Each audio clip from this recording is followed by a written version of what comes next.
నమస్తే to all, welcome back to SV Yoga platform. ఈరోజు మనము సేతు బంధాసనము లేదా బ్రిడ్జ్ పోజ్ ఆసనం గురించి తెలుసుకుందాము.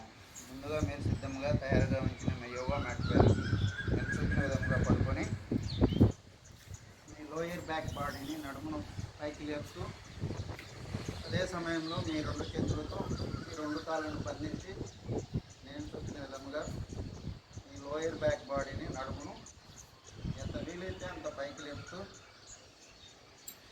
ఈ భంగిమలో 40 నుంచి 50 సెకండ్ల వరకు ఉంచే విధంగా ప్రయత్నం చేయాలి. ఈ భంగిమ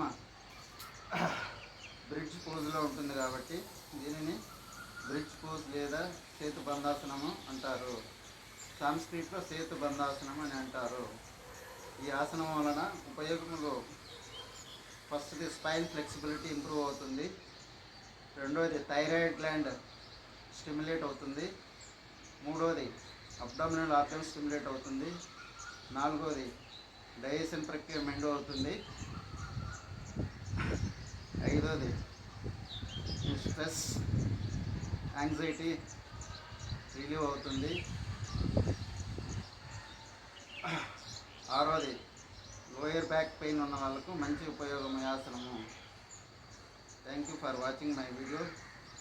See you in my next video.